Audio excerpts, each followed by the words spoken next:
La distribución hipergeométrica es un modelo de probabilidad discreta que se utiliza para analizar situaciones en las que se extrae una muestra sin reemplazo de una población finita y se busca determinar la probabilidad de obtener cierto número de elementos de interés en esa muestra. Vean el dibujo. Tenemos a la población de color negro. La población tiene un rasgo que nos interesa, no tiene el rasgo que nos interesa. De esta población nosotros tomamos una muestra y la muestra puede ser igual. Una parte de la muestra puede tener el rasgo que nos interesa de la población, mientras que la otra parte de la muestra no tiene el rasgo. En ese sentido, de la distribución hipergeométrica puede ser un poco más intuitivo, ya que utiliza un enfoque clásico de la probabilidad. En el denominador vamos a tener el total de casos. En este caso, como estamos trabajando con muestras de una población finita, es el total de muestras que se pueden obtener de la población, mientras que en el numerador es el total de rasgos que nos interesan en la muestra de la población. Pero tenemos que empatar eso, es decir, si tomamos una cantidad de rasgos de la población, también tenemos que dar la cantidad que no tienen el rasgo. Podemos conocer entonces los parámetros que tiene la función de probabilidad de la hipergeométrica, que sería la función de una variable aleatoria x para los eventos x sub i, tomando en consideración la población, el rasgo activo y el tamaño de muestra. Mejor dicho, la variable aleatoria x se distribuye como una hipergeométrica de parámetros nRn en un rango que va de 0, 1, 2, 3, 4, 5 hasta n, siendo 0 para otros casos. Cuando nosotros deseamos ver el valor esperado de una distribución hipergeométrica para la variable aleatoria, lo hacemos empezando por la definición de qué es un valor esperado. El valor esperado para x es la sumatoria en el rango de x de las x sub i por la función de la variable aleatoria x. Traducido diríamos sumatoria de x igual 0 hasta n, porque es el rango de x por la función de probabilidad. Pero como esta sumatoria empieza en x, 0, toda esta sumatoria nos va a dar el principio 0. Entonces vamos a omitir el 0 y vamos a empezar en 1, porque ya sabemos que el primer término va a dar 0. Diríamos entonces la sumatoria en el rango de x igual 1 hasta n de x por la función de probabilidad. Esa x que tenemos la podemos quitar a través de propiedades de las combinaciones. En este caso vamos a utilizar el Pascal alternativo, dando a entender que queda x por r sobre x por las combinaciones r-1, x-1 por combinación n-r, n-x, y en el denominador n sobre n minúscula por n-1, n minúscula menos 1. Hacemos aquí el procedimiento de la multiplicación, cancelamos las x y ahora nos quedan términos que no son de la sumatoria. La sumatoria está en el rango de x igual 1 hasta n, y dentro de la sumatoria tenemos r en el numerador y en el denominador tenemos n sobre n minúscula. Significa que esa r y ese n sobre n minúscula los podemos sacar de la sumatoria, y cuando los sacamos podemos acomodarlos por la ley del sándwich. Ahora bien, noten que dentro de la sumatoria todo está en términos muy parecidos: r-1, x-1, n-1, n minúscula menos 1. El único problema que tenemos es el n-r, n-x, pero esta expresión nosotros la podemos acomodar de cierta manera para que nos queden en los mismos términos. Entonces decimos que n-r lo podemos descomponer como n-1 menos r-1. Si nosotros quitamos los paréntesis y hacemos la cancelación de los unos, nos da el mismo resultado. Lo mismo con n minúscula menos x, lo descomponemos a n-1 menos x-1. Ahora sí, como todo está en términos de menos 1, lo que vamos a hacer aquí es un cambio de variable. En este caso vamos a tomar el x-1 porque es lo único que nos influye con la sumatoria que está en términos de x. Entonces vamos a decir que m es igual a x-1. No obstante, también podríamos decir que m más 1 es igual a x, simplemente haciendo un despeje con el 1. Pero sabemos también que el rango de la distribución hipergeométrica va de 0 hasta n. Por tanto x es igual a n. Pero como nosotros ya habíamos definido x como m más 1, lo podemos poner de esa manera. Quiere decir que m es igual a n menos 1. Y ese es el rango que va a tener ahora la sumatoria. Acabamos de demostrar por qué términos vamos a cambiar la variable y los índices. Vamos a tener la sumatoria de Rn sobre n mayúscula que multiplica a la sumatoria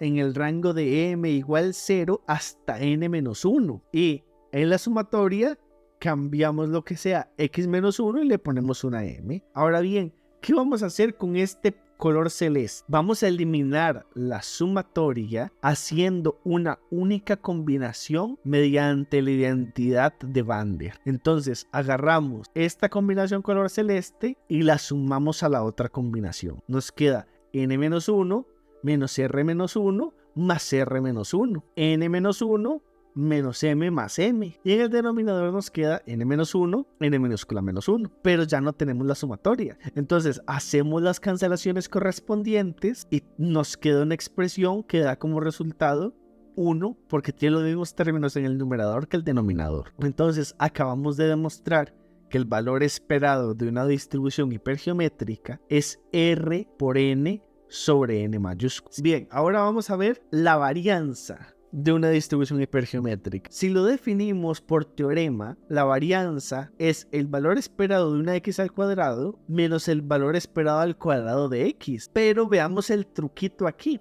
Podemos hacer un pequeño truco. Podemos decir el valor esperado de x al cuadrado menos x más x. Porque si nosotros hacemos menos x y más x, se cancelan. Y entonces seguimos teniendo el valor esperado de x al cuadrado menos el valor esperado al cuadrado. Entonces, como tenemos valor esperado de x al cuadrado menos x, nosotros podemos obtener un factor común y nos quedaría el valor esperado de x por x menos 1 más x menos el valor esperado al cuadrado de x. Y por propiedad del valor esperado, tengan su propio valor esperado. Es decir, quedaríamos con el valor esperado de x por x menos 1 más el valor esperado de x menos el valor esperado al cuadrado de x. Pero el valor esperado ya lo tenemos y el valor esperado al cuadrado también ya lo tenemos. Significa que lo único que nosotros tenemos que calcular para la varianza es el valor esperado de x por x menos 1. Entonces partamos de eso. Comenzaríamos con la sumatoria en el rango de x al cuadrado menos x por la función de probabilidad menos el valor esperado al cuadrado. Eso nosotros lo traducimos a sumatoria en el rango de x que va de 0 a n de x al cuadrado menos x por la función de probabilidad. Pero como este x al cuadrado menos x no puede empezar en 0, porque si no toda la expresión de en 0 lo pasamos a 1, pero cuando lo pasamos a 1 nos damos cuenta que todavía sigue dando 0, porque se daría 1 al cuadrado menos 1, eso da 0. Entonces la expresión tiene que empezar por fuerzas en 2. No es que estemos haciendo un cambio de índice en este momento, sino que simplemente estamos indicando que estamos arrancando en 2. Una vez hecho eso, al x al cuadrado menos x le sacamos el factor común, quedando sumatoria en el rango de x igual 2 hasta n de x por x menos 1 por la función de probabilidad. Lo siguiente que ocupamos hacer es cancelar ese x por x menos 1, y eso lo vamos a hacer a través del Pascal alternativo. Pero aquí vamos a ver el verdadero potencial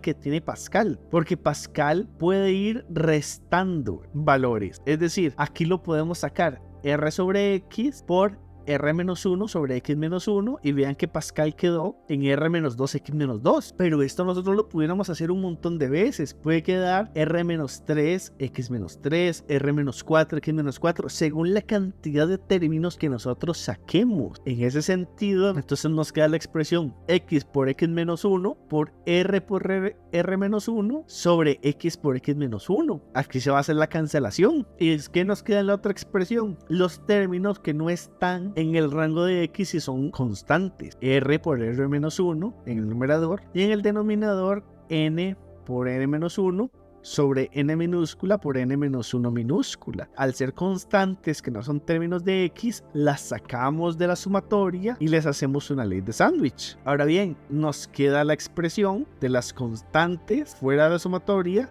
por la sumatoria que va de 2 hasta n de la función de probabilidad que nos queda. Notamos que tenemos el mismo procedimiento, todo está en términos de -2, menos los que están en celeste. Entonces hagamos varias cositas juntas. Vamos a decir que x menos 2 va a ser igual a m. Es decir, con un pequeño despeje podemos también decir que m más 2 es igual a x. El rango de la distribución hipergeométrica va de x de 0 hasta el valor de n. Quiere decir que x es igual a n. Por lo tanto, como x lo definimos como m más 2 es igual a n. Entonces, n es igual a n menos 2. Y si nosotros evaluamos el m era x menos 2. X comenzaba en 2. Por lo tanto, la sumatoria en términos de m va de 0 hasta n menos 2. Hicimos el cambio de variable y evaluamos de una vez los límites. Pero no solamente eso, también cambiamos el n menos r y el n menos x a las expresiones alternativas, es decir, n menos 2 menos r menos 2, n menos 2 menos x menos 2. Cambiamos el x menos 2 a los términos de m y eliminamos la sumatoria con la identidad de Van Der. Hacemos las cancelaciones correspondientes, nos queda una expresión de combinación arriba igual que la combinación abajo y eso da como resultado 1. Entonces, ¿qué nos queda al final? R por r menos 1 por n menos 1 sobre n mayúscula por n mayúscula menos 1, pero como dijimos al puro principio, nosotros necesitamos equiparar esto, porque la sumatoria la trabajamos con solamente el valor esperado de x por x menos 1. Por lo tanto, hay que agregar los otros dos factores. El valor esperado de x menos el valor esperado al cuadrado de x, que es el que arrastramos durante toda la sumatoria. Y a esto nosotros simplemente ocupamos hacerle un pequeño trabajo algebraico, donde vamos a tener marcado en celeste nr sobre n mayúscula, pero vemos también que todos los términos tienen ese n por r sobre n mayúscula. Quiere decir que podemos sacar un factor común de los tres términos. Si este factor común nosotros lo trabajamos un poquito más, nos queda esta expresión de n por r sobre n, paréntesis n menos r por n menos n sobre n mayúscula por n mayúscula menos 1. Y si eso lo quisiéramos reducir un poquito más con trabajo algebraico, nos queda como resultado final la varianza. Tenemos que también decir las propiedades de no negatividad y convergencia que distinguen a una función de probabilidad de masa. En este caso, la no negatividad es muy sencilla, porque la función de la distribución hipergeométrica está compuesta de combinaciones, y las combinaciones es imposible que den un resultado negativo. Por ello, esta función siempre es no negativa. Y para el tema de la convergencia, tenemos que la sumatoria en el rango de x por la función de probabilidad tiene que ser igual a 1. Nosotros aquí nos vamos a agarrar de la identidad de Van Der para hacer esto, ya que sabemos que esta identidad permite dejar una sumatoria implícita en las combinaciones. Quiere decir que nos queda n menos r más r, n menos x más x. Hacemos las cancelaciones correspondientes y nos queda combinación de n mayúscula n minúscula sobre n mayúscula n minúscula. Mismo numerador, mismo denominador, se cancelan y nos da como resultado 1. Y ahora acabamos de demostrar ahí la convergencia de la función de probabilidad de masa. Ahora bien, veamos un ejemplo práctico. Nos están pidiendo 10 repuestos para mantenimiento industrial. De estos 10 repuestos, 4 no funcionan correctamente. Entonces se decide tomar una muestra de 6 repuestos al azar. Nos piden calcular el valor esperado de las piezas malas en la muestra. Si nosotros tomamos los parámetros, dividamos población 10, muestra 6, rasgos que nos interesan 4. Esos rasgos están definidos por la variable aleatoria, que es el número de refacciones que están dañadas, que son tomadas de una muestra sin reemplazo. Y aquí podemos escoger las dos formas que queramos, ya sea por la forma clásica del valor esperado de la sumatoria en el rango de x por la función de probabilidad, o por la demostración. Si nosotros escogiéramos la primera opción del valor esperado en formato clásico, tenemos simplemente que tener cuidado cuál es el valor que vamos a escoger, porque si la muestra es mayor a la cantidad de rasgos activos, entonces el límite superior de la sumatoria va a ser el rasgo activo. Pero si la muestra es más pequeña que los rasgos activos, entonces el límite superior de la sumatoria va a ser n. Y nos damos cuenta fácilmente por la primera combinación que se hace. La primera combinación es Rx. Si a X le ponemos un número más grande que R, la combinación no se va a poder, va a dar un error en la calculadora. Entonces, esa primera combinación es la que nos va a indicar a nosotros cuál es el límite a utilizar. Cualquiera de los dos métodos que utilicemos va a dar exactamente el mismo resultado. Lo mismo con la varianza. Con la varianza lo podemos calcular con el teorema de la varianza, o bien podemos utilizar la demostración. Cualquiera de los dos casos nos va a dar exactamente el mismo resultado. Y por último, si quisiéramos sacar un intervalo de confianza para la estimación puntual del valor esperado, diríamos que es la estimación puntual más menos el valor tabular o el valor crítico por el error estándar del parámetro, en este caso del valor esperado.